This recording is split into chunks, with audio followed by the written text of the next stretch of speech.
नमस्कार दोस्तों, और कैसे हैं आप लोग। जनगणना के इससे पिछले वीडियो में शेड्यूल कास्ट पॉपुलेशन पे हम लोगों ने काम किया था और ये भी बताया था कि शेड्यूल ट्राइब पॉपुलेशन यानी भारत में अनुसूचित जो जनजातियाँ हैं उनके बारे में भी बहुत कुछ जानने को और बताने को है। शेड्यूल कास्ट पॉपुलेशन और शेड्यूल ट्राइब पॉपुलेशन में जो ध्यान रखना है वो ये कि शेड्यूल कास्ट पॉपुलेशन का जो आधार है, उनका जीवन का जो बेस है वो ग्रामीण क्षेत्र है, कृषि है, पशुपालन है और बढ़ता नगरीकरण उनकी डेंसिटी को बढ़ाता या घटाता है। और इसी के आधार पर हमने कई महत्वपूर्ण विषयों पर बात की थी। फिर हम रिकैप कर देते हैं कि जहाँ कृषि क्षेत्र ज़्यादा है, ग्रामीण क्षेत्र ज़्यादा है, यहाँ जहाँ क्षेत्र कम है वहाँ अनुसूचित जातियाँ सबसे ज़्यादा होंगी, यानी शेड्यूल कास्ट जो कृषि वगैरह करती हैं। इसमें हमने यूपी, बिहार, बंगाल, दक्षिण में तमिलनाडु की चर्चा की थी। जिन राज्यों में वन क्षेत्र सबसे ज़्यादा है जैसे मध्य प्रदेश, परिषद में मिजोरम, यहाँ ट्राइब ज़्यादा होंगी, कास्ट कम होंगी। कहीं तो होंगी नहीं, जैसे अंडमान लक्षद्वीप में सन्नाटा था क्योंकि वहाँ फॉरेस्टिंग बहुत ज़्यादा है। अंडमान, नागालैंड और अरुणाचल प्रदेश में ना था ही नहीं।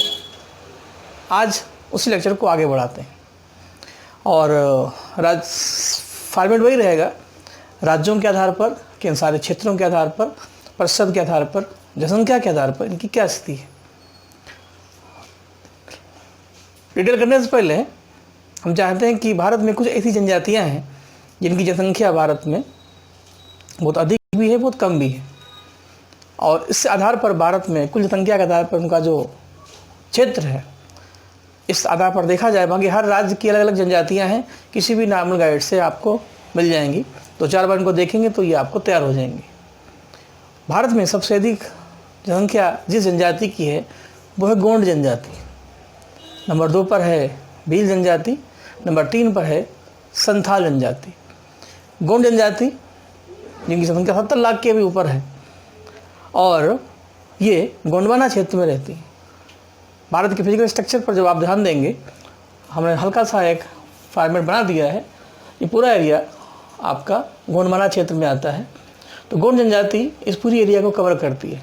नदियों के अनुसार अगर देखें तो महानदी मान लीजिए, ये नर्मदा नदी और दामोदर नदी के आसपास के जो राज्य हैं जैसे कर्नाटक है, आंध्र प्रदेश है, थोड़ा ऊपर चलेंगे तो उड़ीसा है, छत्तीसगढ़ है, झारखंड, मध्य प्रदेश, इन राज्यों में सबसे ज़्यादा गोंड जनजातियाँ रहती। ये हो गया। नंबर 2 पर भील जनजाति। भील के लिए हमें पश्चिमी भारत चलना पड़ेगा। इनका बेस है अरावली पर्वत। अरावली पर्वत आप जानते हैं गुजरात से दिल्ली तक जाता है, तो यानी राज्य वाइज ये कहाँ मिलेंगी, तो पर्वत के आधार पर राजस्थान, गुजरात, कुछ हद तक मध्य प्रदेश जैसे क्षेत्रों में भील जातियाँ, कोल भील मेवाड़ रियासत से बहुत पहले से जुड़े हैं। महाराणा प्रताप की हल्दी घाटी के युद्ध में भीलों ने उनका काफ़ी साथ दिया था। इसी आधार पर भील और उनके क्षेत्र पश्चिमी भारत में। संथाल की बात करें, संथाल जनजाति विशेषकर राजमहल, छोटा नागपुर की पहाड़ियों में, विशेषकर झारखंड राज्य में रहती है। ये हो गई 3। उरांव जनजाति भी है जो बिहार, झारखंड में पाई जाती है, नंबर 4 मान सकते हैं। सबसे कम की बात करें तो ग्रेट अंडमानी सेंटिनलीज, यही जनजातियां हैं जो विलुप्त होने के कगार पर हैं और इनकी संख्या 100 के भी अंदर है, 2 डिजिट में भी है। धीरे धीरे ये कम होते जा रहे हैं, तो ज़रूरत है कि इनको किस तरीके से प्रोटेक्शन दिया जाए जिससे इनकी पीढ़ियाँ आगे बढ़ें। और इस आधार पर अब लेक्चर को हम आगे बढ़ाते हैं। जनसंख्या के आधार पर अगर देखें तो शेड्यूल ट्राइब पॉपुलेशन सबसे अधिक मध्य प्रदेश में है। नंबर 2 पर महाराष्ट्र, नंबर 3 पर उड़ीसा, फिर राजस्थान। मैंने पिछली बार ही बताया था कि जिन राज्यों में वन क्षेत्र ज़्यादा होगा, एरिया के आधार पर, क्षेत्रफल के आधार पर इनकी जनसंख्या भी अधिक होगी। इसलिए मध्य प्रदेश में वन क्षेत्र सबसे ज़्यादा है, तो मध्य प्रदेश में इनकी जनसंख्या भी सबसे अधिक है।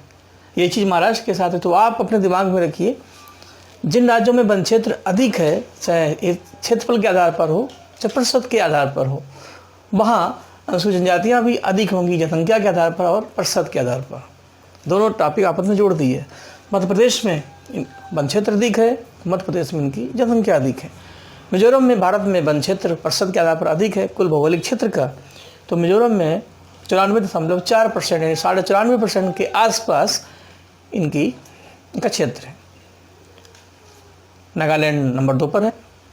मेघालय नंबर 3 पर है, अरुणाचल प्रदेश 4 पर। परसेंट का बहुत ज़्यादा मानक नहीं है, ये मैंने इसलिए लिखा है जैसे आप पूरे भारत की सीरीज को बना लें। जैसे कभी आ जाए कि पूरे भारत में सबसे ज़्यादा कहाँ है, सबसे कम कहाँ है, तो ये आपके लिए थोड़ा आसान होगा क्योंकि इसी फॉर्मेट को हमने पूरे में रखा है।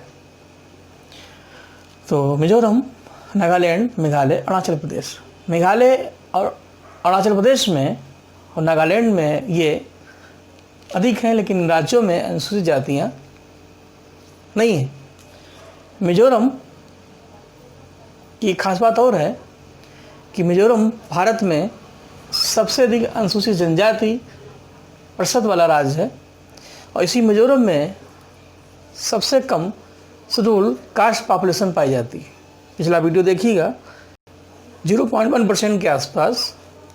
तो सबसे कम schedule tribe population, schedule caste population by percent Mizoram, सबसे अधिक schedule tribe population by percent Mizoram. इसको पलट देंगे तो उत्तर प्रदेश बन जाएगा। उत्तर प्रदेश में सबसे अधिक अनुसूचित जातियां हैं और सबसे कम अनुसूचित जनजातियां हैं। मतलब मिजोरम और उत्तर प्रदेश को अगर हम एक ही फ्रेम में रखें तो 0.6% उत्तर प्रदेश से कई अच्छे अच्छे क्वेश्चन निकलते हैं। सबसे अधिक जनसंख्या वाला राज्य, सबसे अधिक ग्रामीण जनसंख्या वाला राज्य, सबसे अधिक नगरीय जनसंख्या वाला राज्य नंबर 2 पर है महाराष्ट्र के बाद। उत्तर प्रदेश में अनुसूचित जातियाँ सबसे अधिक पाई जाती हैं और उत्तर प्रदेश में अनुसूचित जनजातियाँ भी सबसे अधिक हैं, सबसे कम है सॉरी। और इस आधार पर में जो मिजोरम की स्थिति है वही उत्तर प्रदेश की बन जाती है। दोनों टॉप और बॉटम में आ जाते हैं। इस तरीके से भी इनको पढ़िएगा। तो केंद्रशासित क्षेत्रों में दादरा नगर हवेली में इनकी जनसंख्या सबसे अधिक है और लक्षद्वीप में इनका प्रतिशत सबसे अधिक है। लक्षद्वीप में वन क्षेत्रों का 25% अधिक है। तो इनका भी अधिक होगा कि जितने घने होंगे, सघन होंगे, उतने जनसंख्या इनकी भी ज़्यादा होगी। अब पूरे भारत की जो सीरीज बनती है तो 94 पॉइंट दोनों में कॉमन है। अगर बाई परसेंट क्वेश्चन आ जाता है तो लक्षद्वीप सबसे ऊपर रहेगा, फिर मिजोरम आएगा, फिर नागालैंड आएगा। लेकिन ओवरऑल की सीरीज बनाए तो लक्षद्वीप पूरे भारत में सबसे अधिक है, मिजोरम नंबर 2 पर। राज्यों में आप ऐसे पढ़ेंगे। बॉटम में अगर चलें तो ये वो राज्य हैं जहाँ वन क्षेत्र कम होता जा रहा है, कृषि क्षेत्र अधिक है, पशुपालन अधिक है। और इसी आधार पर पंजाब हरियाणा में जहाँ शेड्यूल कास्ट पॉपुलेशन का परसेंट सबसे अधिक है, तो पंजाब हरियाणा में 2 ऐसे राज्य हैं जहाँ शेड्यूल ट्राइब पॉपुलेशन नहीं पाई जाती, क्योंकि यहाँ अनुसूचित जातियाँ सबसे अधिक हैं प्रतिशत के आधार पर। जब एक अधिक होगा तो एक कम होगा। तो इस आधार पर पिछले वीडियो में मैंने बताया था P for Punjab, P for percent. तो पंजाब हरियाणा में हरियाली कम है, फॉरेस्टिंग कम है, कृषि क्षेत्र ज़्यादा है और इसीलिए यहाँ जब बनी नहीं होंगे तो जनजातियाँ कहाँ से होंगी। तो इस आधार पर पंजाब हरियाणा, क्योंकि ये चीज़ें याद करने से नहीं समझने से ज़्यादा आएंगी। क्वेश्चन आता है किस केंद्रशासित क्षेत्र में शेड्यूल ट्राइब पॉपुलेशन नहीं पाई जाती, तो उसको आपको याद नहीं करना है कि शेड्यूल ट्राइब पॉपुलेशन के ना होने का वजह है उनका जो बेस है वन, वही नहीं होगा तो कहाँ से पाई जाएंगी। अब कोई टार्जन, कोई मोगली शहरों में तो रहेगा नहीं, उसका बेस गांव ही है, सॉरी वन है। तो वन लाने के लिए हमें यहाँ पे आना पड़ेगा। पंजाब हरियाणा का विभाजन हुआ था तो चंडीगढ़ अलग हुआ, तो चंडीगढ़ यहाँ पे आ जाएगा केंद्रशासित क्षेत्र में। तो दिल्ली, चंडीगढ़ और पुदुचेरी यानी पांडिचेरी में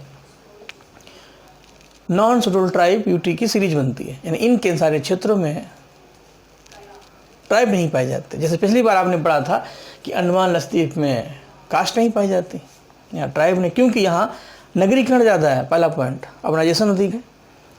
और इसी आधार पर यहाँ पर इसको रखें। प्रतिशत की बात करें, सबसे कम उत्तर प्रदेश में सबसे कम शेड्यूल ट्राइब पॉपुलेशन है 0.6%, नीचे से नंबर 1। और नंबर 2 पे तमिलनाडु साउथ इंडिया में 1.1%, बिहार 1.3%, केरल 1.6%। और वैसे देखेंगे तो उत्तर प्रदेश, तमिलनाडु, बिहार और केरल। जब आप पढ़ना शुरू करेंगे तो अपने दिमाग में डिकोडिंग से इसको जोड़ें, कैसे कैसे इनको पढ़ाना है, क्योंकि पूरा लेसन मैथमेटिकल है। ये था कि आज ये कंप्लीट हो जाए तो हम सेंसस से आपको बिल्कुल फ्री कर देते हैं। फिर अगली मुलाकात में एक नई सीरीज़ से हम आगे बढ़ेंगे। इतना करने के बाद दमनदीप में इनका प्रतिशत कम है। इसमें एक और पॉइंट समझाने को है, जो लोग सीरियस हैं, जो विषय से जुड़े हुए हैं, वो अपने आप लिंक बना लेंगे, बाकी सब कुछ चीज़ें क्लियर हैं। मैंने बताया था कि लिंगानुपात का वंशज से काफ़ी क्लोज संबंध है। जहाँ फॉरेस्टिंग कम होगी वहाँ लिंगानुपात नेगेटिव होगा, यानी उतना अच्छा नहीं माना जा सकता। पंजाब, हरियाणा, दिल्ली, चंडीगढ़, ये ऐसे कई सारे क्षेत्र हैं जहाँ पर लिंगानुपात काफ़ी ज़्यादा नेगेटिव है, उतनी अच्छी संतोषजनक स्थिति नहीं है। यही चीज़ कई सारे क्षेत्र में दमनदीप की है। दमनदीप का लिंगानुपात पूरे भारत में सबसे कम है, क्योंकि दमनदीप में वन क्षेत्र भी कम है। पंजाब, हरियाणा में वन क्षेत्र कम है, लिंगानुपात भी कम है, क्योंकि यहाँ पर वन क्षेत्र कम है, कृषि ज़्यादा है। वन ना होने से हम कृषि ज़्यादा करते हैं और इसी आधार पर यहाँ पर बस्ती बनती है। तो वन क्षेत्र के आधार पर भी हम लिंगानुपात को समझ सकते हैं।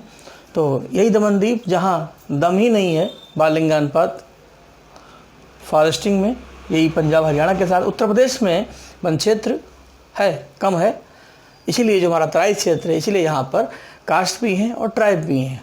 तो शेड्यूल कास्ट तो सबसे ज़्यादा होंगी, जो गंगा यमुना का मैदान है, लेकिन ट्राइब भी कम है, तो भारत में सबसे कम है। इतनी बातें बताने के बाद अब चलते चलते जो टू द पॉइंट है, वन लाइन है, उनको भी देख लेते हैं। जैसे इनकी कुल जनसंख्या, भारत की कुल जनसंख्या का 8.6% है।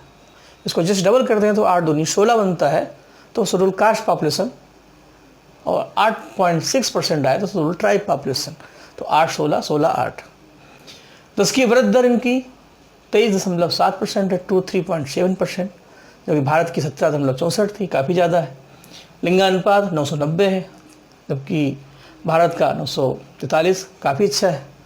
बाल लिंगानुपात 953 है, 57 है, 957, जबकि भारत का 919 है, काफ़ी अच्छा है। लिटरेसी रेट कम है, 59%, जबकि भारत की 73%। लिटरेसी रेट कम होने की वजह आप जानते हैं, क्योंकि इनका जो परिवेश है, वन क्षेत्र है, वहाँ पर साक्षरता की गुंजाइश ज़्यादा नहीं है।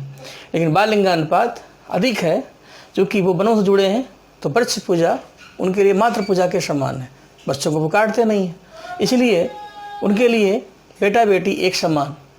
यही वजह है कि यहाँ पर जेंडर गैप नहीं है, जबकि इन राज्यों में होगा, क्योंकि यहाँ पर कृषि क्षेत्र है, तो जनसंख्या के प्रति भेदभाव होगा।